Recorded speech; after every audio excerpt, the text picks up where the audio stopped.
لا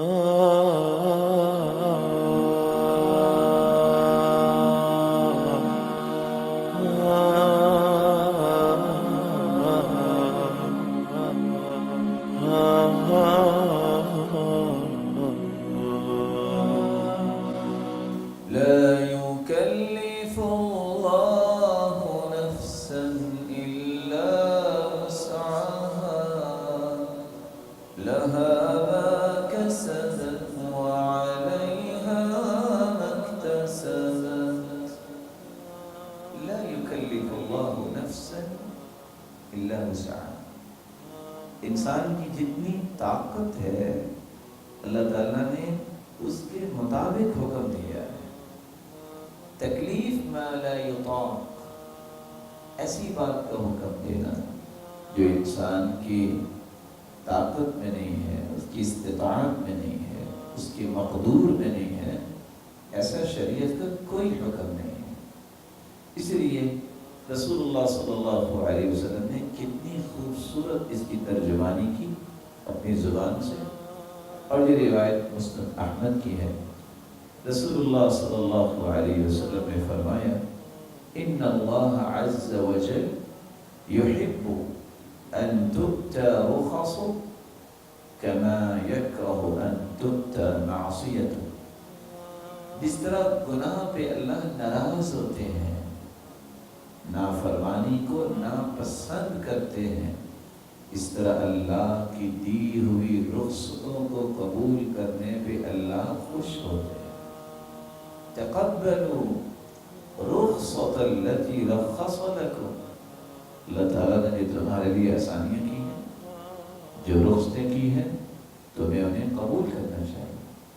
تو سب سے پہلی فضیلت جو ہمیں سمجھ آتی ہے ان آیات اور حدیث کی روشنی میں کہ آسانی اللہ کی پسند ہے.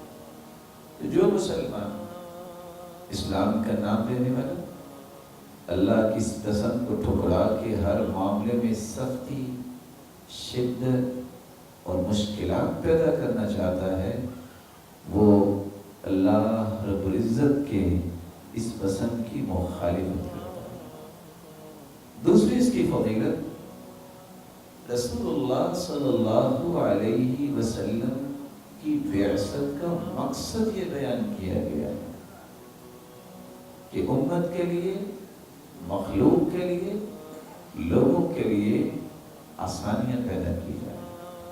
رسول اکرم صلی اللہ علیہ وسلم کے صحابی ابی بن کعب رضی اللہ تعالی عنہ فرماتے ہیں اقرأنی النبی صلی اللہ علیہ وسلم، اللہ کے رسول صلی اللہ علیہ وسلم نے مجھے یہ بات پڑھائی، سکھائی، سمجھائی. کون سی بات؟ ان الدین عند اللہ الحنیفیۃ السمحہ لا الیہودیہ ولا النصرانیہ. اللہ کے ہاں پسندیدہ دین وہ دین ہے جو آسان ہے اور سیدھا ہے. اللہ کے ہاں پسندیدہ دین یہودیت اور عیسائیت نہیں.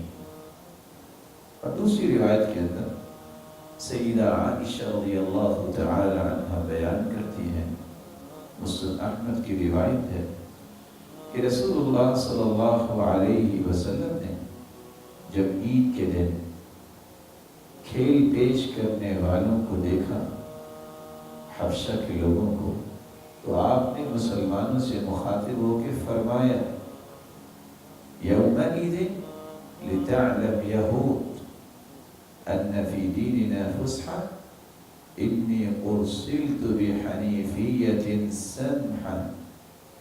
آج کے دن یہودیوں کو بھی جان لینا چاہیے کہ ہمارے دین میں انسان کے لیے یہ گنجائش بھی مومن کے لیے موجود ہے کہ وہ اصول و ضوابط کی روشنی میں اپنی خوشی کا اظہار کر سکتا ہے. اور بلا شبہ میں تو سیدھا اور آسان دین اور آسان شریعت دے کے بھیجا گیا ہوں. تو رسول اللہ صلی اللہ علیہ وسلم نے اپنی بعثت کے مقاصد میں سے اس مقصد کو واضح کیا کہ جو تنگیاں، جو مشکلات لوگوں کے لیے تھی، اللہ کے پیارے پیغمبر کی آمد سے بہت ساری آسانیاں ہوں گی۔